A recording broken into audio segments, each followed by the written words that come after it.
Salvar. O Marcão deu umas ondas cerebrais aqui já.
Eu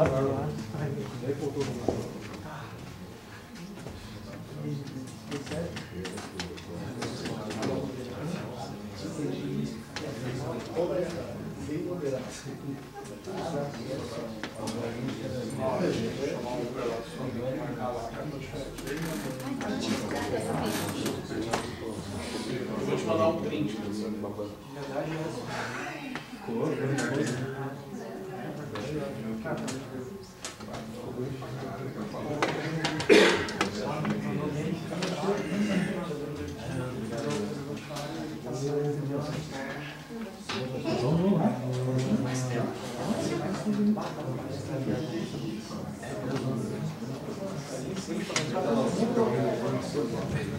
Olá, boa tarde a todos. Desculpa aí pelo imprevisto com o e-mail e o pendrive. Antes de começar, então, a minha contribuição aqui para vocês, eu gostaria de agradecer ao Ari pelo convite, pela oportunidade de vir aqui falar um pouquinho para vocês sobre a LGPD. E também parabenizá-lo pela iniciativa, que certamente soma muito aí para todos nós. Aqui eu trouxe um pouquinho da minha informação, o restante está lá no link do seminário e no meu site. Eu vou apresentar para vocês os principais aspectos da Lei Geral de Proteção de Dados e como se adequar até agosto de 2020, que é o prazo de quando a lei começa, então, a vigorar. Essa frase aqui é batida, eu sei que é um clichê que todo mundo está cansado de ouvir. Dados são o novo petróleo, é a moeda da economia digital, né? Isso é uma realidade, a gente não tem como fugir. Por isso, então, a necessidade de uma lei capaz de tutelar o direito dos usuários. Trouxe aqui para vocês o que a LGPD considera um dado pessoal. Dado pessoal é uma informação relacionada à pessoa natural identificada ou identificável, e um dado sensível é, então, um dado relacionado à pessoa sobre a origem racial, a filiação a algum sindicato, algum dado relacionado à saúde e demais especificações contidas nesse inciso. Muito embora a gente pense, e a grande maioria das pessoas pense, que a Lei Geral de Proteção de Dados veio só visando aplicar sanções, né, nas empresas em geral, ela visa três abordagens distintas.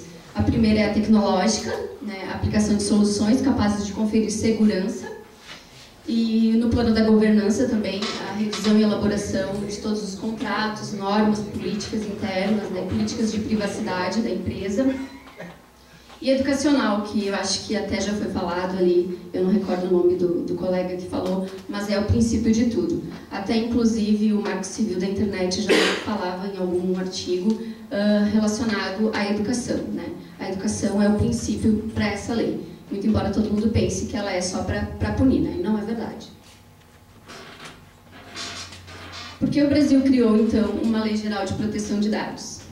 Primeiro, por causa do GDPR, né? Desde o advento do GDPR, a Europa veio e nos disse: a gente não faz mais negócio com quem não tiver uma lei adequada de proteção de dados. Além do mais, o Brasil, então, né, diante da nossa economia, ele precisa fomentar a economia, criar novos investimentos no país, manter e fazer novos negócios e oferecer também transparência nas relações comerciais. Outro motivo foi o escândalo da Cambridge Analytica, que é de conhecimento de todos. Não sei se vocês já assistiram o documentário Privacidade Hackeada.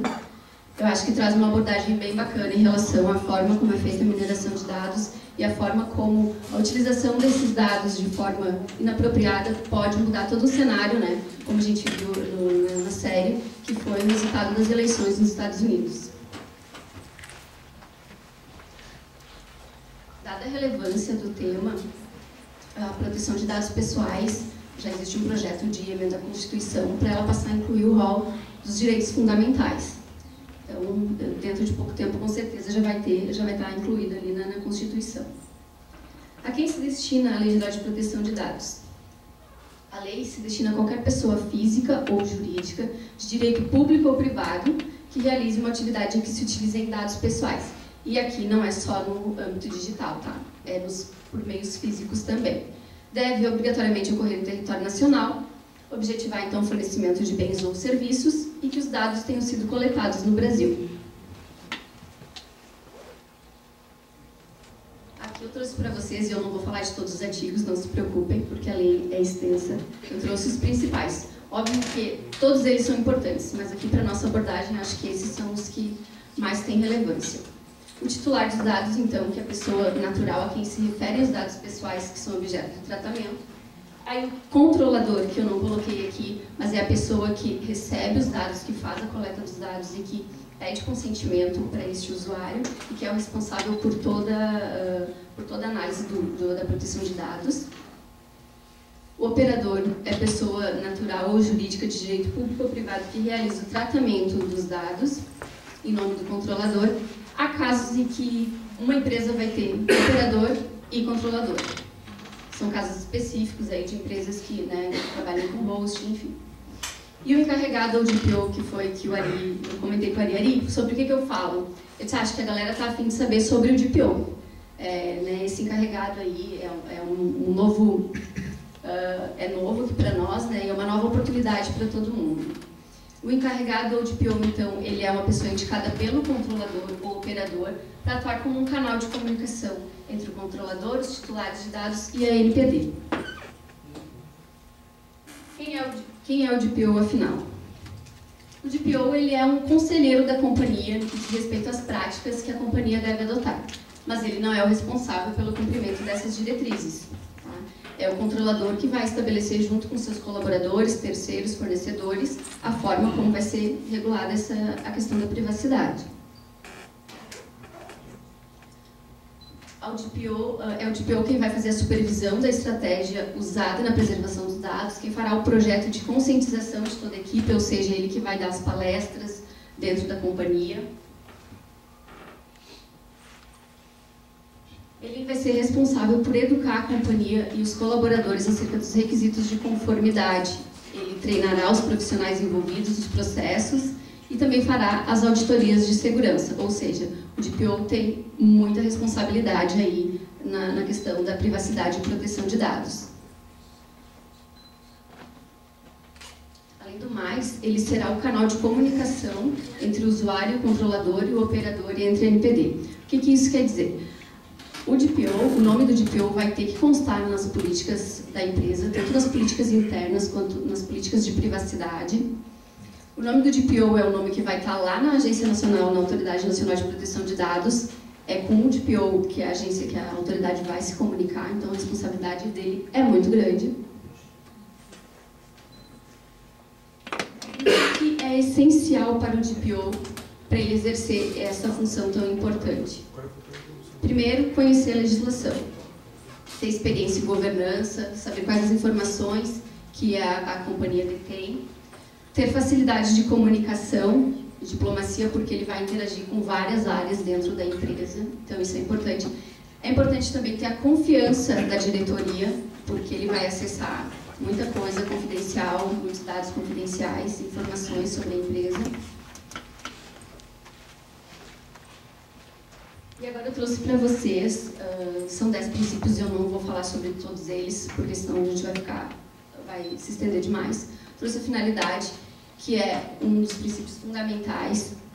Todo tratamento de dados, ele precisa ter uma finalidade. Quando a empresa captura um dado, ela precisa encontrar uma finalidade para a utilização daquele dado. Não é simplesmente a empresa falar, por que está capturando esse dado? Ah, porque eu quero. Não existe mais isso. Para tudo tem de existir uma finalidade. A empresa, né, a companhia tem que apresentar essa finalidade lá na sua política interna e na sua política de privacidade. A transparência aqui, ela aparece sob 2 aspectos. Primeiro, em relação às políticas de privacidade, isso vai ser muito batido porque é onde vai realmente pegar ali todo o plano de privacidade e proteção de dados. Tá? A transparência, no primeiro momento, ela aparece explicar de forma clara e objetiva e acessível a todo tipo de público, lá na política de privacidade, quais são as finalidades para o tratamento de determinado dado. E depois, no caso de um incidente de segurança, a empresa ter transparência também e informar para a Autoridade Nacional de Proteção de Dados que houve um incidente de segurança, informar para o usuário que houve esse incidente, quais são os impactos que esse incidente pode, né, afetar a vida do usuário, quais os dados foram vazados. É nesse sentido, então, da transparência. E a segurança é de que não existe nenhum sistema seguro. Vocês né, que são da área sabem que não existe segurança 100% quando a gente fala de sistema. E aqui, novamente, falo sobre a questão da educação. Você é tão forte quanto seu elo mais fraco. Se não houver uma educação em relação aos colaboradores, de nada adianta ter um melhor programa de segurança, a melhor ferramenta de segurança. Aqui eu apresento para vocês as bases legais. Não vou falar de todas também, trouxe só para vocês passarem os olhos. De todas essas bases legais aí, o consentimento ele é o protagonista, tá? No caso de não achar, depois do mapeamento de dados, de não se encontrar uma base legal para cada dado tratado, aí precisa do consentimento, tá? A gente fala que ele é o protagonista porque ele vai estar, com certeza, né, incluído aí em várias questões, porque realmente existe uma certa dificuldade em encontrar a base legal para cada dado tratado, né? O consentimento ele tem que ser inequívoco, não pode induzir a pessoa a aceitar, por exemplo, colocar uma informação na dúvida que a pessoa vai ficar em dúvida e então vai aceitar por essa razão. Isso não pode acontecer. Tem que ser livre, então acabou a história de checkbox marcado, não pode mais. Para cada produto, por exemplo, que uma empresa for oferecer e quiser enviar uma news, ela vai ter que especificar. Se a empresa vende casaco hoje e o ano que vem ela quer vender sapato, ela vai ter que fazer já um novo pedido de consentimento para aquela base de dados antiga. Não vai poder utilizar essa. E isso é assim, são várias caixinhas de checkbox, não sei se vocês já observaram na Netflix, quando a gente abre a primeira vez, que aparece várias caixinhas, então ali são todas as finalidades. Uma só contemplando toda a política de privacidade não vai ser aceita. Outra coisa que é importante falar, que nesse caso da política de privacidade, do consentimento informado, é a transparência nas informações, como eu já mencionei, devem ser claras, precisas e facilmente acessíveis. Constar os fins da coleta de forma expressa. Mais do que isso, todo mundo acha que só colocar uma política de privacidade bem redigida, contemplando todas as finalidades, vai atender a LGPD. Não atende, tá? Não atende, por quê? Porque quando a LGPD fala que precisa ser facilmente acessível, ela está nos dizendo o quê? Que precisamos de vídeos, que precisamos de ilustrações. Por quê? Porque nem todo usuário tem o mesmo discernimento, né, em relação ao que está escrito lá. Geralmente, assim, as políticas de privacidade vêm com termos rebuscados, o que não pode mais também. Então, além de ser uma informação clara, ela precisa ser desenhada. Então, os principais pontos da política de privacidade tem que constar pelo menos num vídeo ou numa ilustração. Isso é obrigatório, tem que ter o escrito e tem que ter um vídeo ou uma... Exatamente, porque, como eu falei, nem todas as pessoas têm, né, o mesmo discernimento em relação ao que estão aceitando. Então, por exemplo, se tu vai vender sapato e essa tua política estava lá que tu vendia só blusas, tu vai avisar. Então, para esse usuário que agora a empresa começou a vender também as blusas. Então, é assim que funciona. É bastante trabalho, se a gente for ver, cada ponto da lei traz uma novidade aí para nós. Esse aqui, eu acho que é um dos mais importantes, porque todo mundo pensa que é só desenhar ali a política de privacidade, mudar os termos e que está compliant com a LGPD, não é? Aqui eu trouxe para vocês as sanções, eu acho que todo mundo já meio que já sabe sobre as sanções. A primeira é a advertência, multas que podem chegar a 2% do faturamento da empresa. E aqui, em relação a essa multa dos 2%, ela é limitada a 50 milhões por infração. Se houver um vazamento de dados hoje, um incidente de segurança hoje, amanhã um novo, são 2 sanções. Não é por empresa.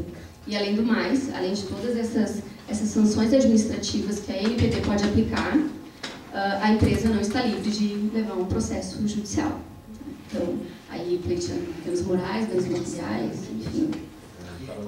Muito mais do que a multa propriamente dita, eu acho que para algumas empresas o bloqueio de dados é uma super sanção, né? Porque muitas empresas trabalham só com dados. E a publicização da infração também, porque faz a empresa perder valor de mercado, né? Cria uma mancha aí no nome da empresa. E por fim, a eliminação dos dados pessoais. E agora, como se adequar, então, até agosto de 2020. É óbvio que teria muita coisa para ser falada, porque um plano de adequação é um plano que leva em torno de 1 ano. Então, não é simplesmente mudar a política de privacidade da empresa, é preciso mudar a cultura da empresa, mudar a forma de pensar de colaboradores, de fornecedores, de terceiros envolvidos na relação. O plano de adequação, ele depende essencialmente da diretoria, do jurídico, DPO e TI. O que acontece? Todo mundo vai trabalhar junto aqui. O primeiro passo é a diretoria entender a importância, né, dessa adequação, entender que ele vai precisar despender recursos para essa adequação e que ele vai ter que disponibilizar todo o seu pessoal para auxiliar aí o DPO e o jurídico para, então, fazer um plano de adequação de acordo com a LGPD está nos pedindo, né?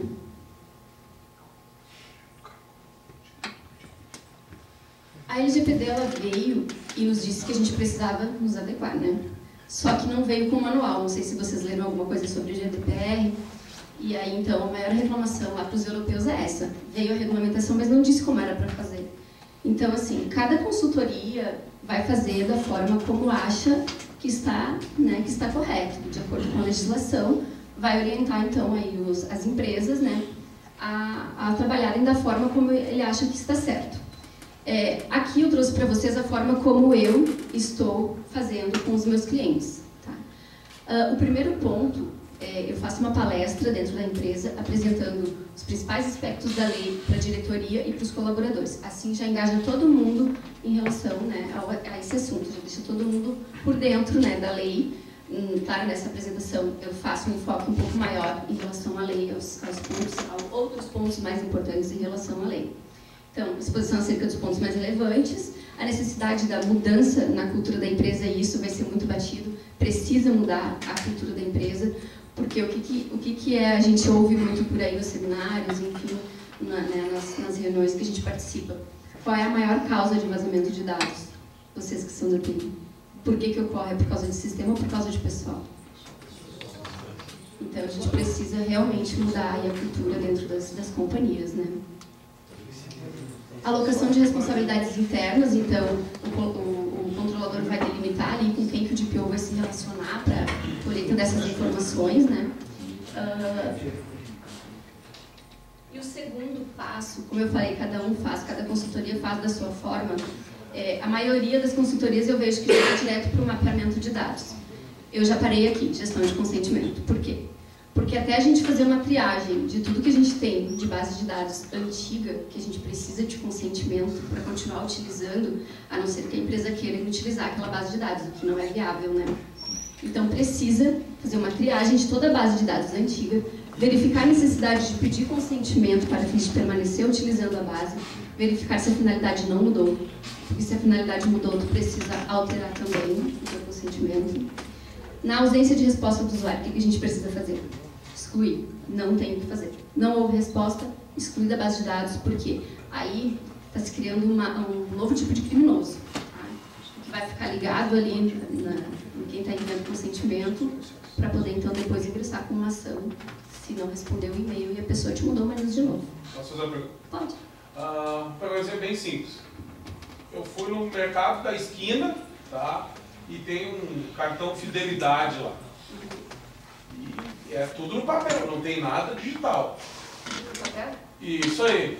Mas essa informação o supermercado guarda lá, deve ter no sistema dele alguma coisa. Mas eu não tenho nada digital. Como é que ele vai fazer para ter o meu consentimento? Consentimento escrito. Cada vez que se tu for lá e tu tiver o teu cartão de fidelidade, eles vão precisar renovar esse convênio, esse contrato contigo. Que já existe. Que já existe e pedir um novo consentimento. Então, tudo que se aplica nos meios digitais vai se aplicar de forma física. É o que eu sempre falo, as pessoas às vezes comentam: ah, mas eu não estou no escopo da LGPD porque eu tenho apenas um comércio pequeno e faço sua crediária. Você está no escopo da LGPD porque você está coletando dados. Caraca, dá para botar para mais um ano e não vai dar certo. Não vai dar e a gente vai chegar lá. Por isso a necessidade de começar a conscientização desde já para ontem, né? Porque é muita coisa, é muito detalhe, revisar contratos não é assim. Implementar essa nova cultura dentro da empresa também não é assim. Então, O negócio eu sei que mexe um pouco, não sei se vocês já tinham escutado bastante sobre a lei, mas mexe muito com a gente, assim, quando a gente ouve no primeiro momento a Lei Geral de Proteção de Dados. Ela é impactante, mas, na verdade, ela veio para nos educar. Ela veio para tirar aquela poeirinha que estava embaixo do tapete que a gente não prestava atenção antes, né? Para mudar, então, aí toda a nossa cultura. Só uma pergunta. O poder público também vale isso aí? Vale. Aí eles vão ter que se atentar lá às bases legais. Se for para o cumprimento de uma obrigação legal, eles podem tratar os dados sem consentimento. Tipo a nota fiscal eletrônica? Vai precisar. Na verdade, sim. A NPD não regulamentou tudo ainda. Não sei se vocês também acompanharam esse movimento da NPD. Muita coisa vai ser regulamentada ainda. Mas, em princípio, sim. A nota fiscal eletrônica se for, né, se tiver ali um dado pessoal, vai ter que ser tratado. Muito embora as pessoas jurídicas não se enquadrem no escopo da LGPD. Por exemplo. Uma pergunta. No caso do funcionário da empresa, que faz o vazamento, ele entra também é responsabilizado ou é só a empresa que é responsabilizada porque ele é funcionário? A empresa é responsabilizada. O funcionário não. Eu nunca vi nenhum caso, até esses dias meu marido comentou comigo, ele disse, mas no caso, né, de um funcionário vazar os dados, daí como é que a gente faz para... Porque a gente vai ser penalizado, então a gente teria que ingressar com um regresso contra ele, né? Eu nunca vi, mas acho que é possível sim. Tem que ver qual é o poder que ele tem para ressarcir aí esse dano, né? E outro ponto importante é cuidar sempre dos backups, tá? Excluir da base dos backups quando for pedir consentimento. Sempre atentar aos backups para não enviar para quem não deu consentimento, tá? E toda essa questão do consentimento...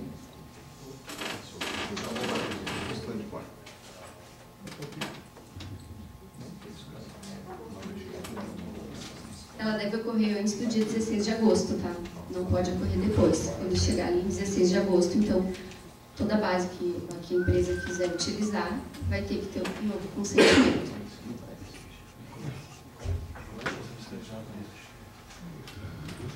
Essa fase aqui é a fase mais importante de todo o projeto de adequação. É o mapeamento dos dados. É um inventário geral de todas as iniciativas, todas as atividades que envolvam o tratamento de dados pessoais de todas as iniciativas da empresa. Por exemplo, uma empresa que tem 3 plataformas de venda, ela vai ter que mapear os dados dessas 3 plataformas de venda. Tá? Verificando também se há tratamento de dados sensíveis, porque aí o plano muda também um pouquinho. A gente vai ter que verificar quais são os dados da empresa coleta para determinada iniciativa, se eles são compartilhados, com quem, por quê, qual é a finalidade, quem tem acesso a esses dados e onde eles estão armazenados. Na verdade, eu trouxe algumas perguntas, mas isso aqui é quase infinito. Tá? O questionário da LGPD do mapeamento de dados é peso de ouro. Todo mundo quer saber quais são as perguntas que se precisam responder. O que acontece aqui?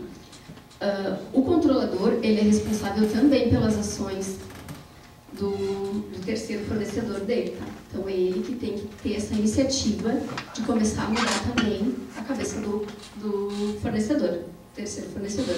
Por quê? Porque se eu tenho uma empresa, eu compartilho o dado com o meu fornecedor, e o meu fornecedor vaza o dado, eu sou o controlador, fui eu que peguei o dado. Então, a responsabilidade também é minha. Então, é preciso muito cuidado quando for compartilhar um dado. Não é nenhum crime compartilhar dados, não é nenhum crime coletar dados. Só que precisa existir uma finalidade. Precisa existir consentimento.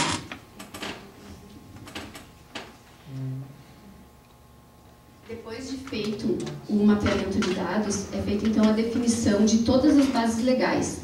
Por exemplo, eu coleto qual é a finalidade de coletar o endereço. Esses dias eu questionei uma empresa, eles me disseram, para fins estatísticos, eu quero saber de onde está vindo o meu cliente. Então, ele tem uma finalidade. Se ele me apresentar uma finalidade, ok. E isso tem que constar lá na minha política. Então, se eu tenho um site de vendas e eu tenho fornecedores, eu preciso, então, perguntar para esses fornecedores o que eles fazem com os meus dados e colocar lá na minha política. Então, é um negócio que não acaba nunca. Porque aquele fornecedor, ele também vai passar os dados, de repente, para outra pessoa. Porque ele também tem outro fornecedor. Então, é uma cadeia. E a gente que é controlador, que pega o dado, que captura o dado, é responsável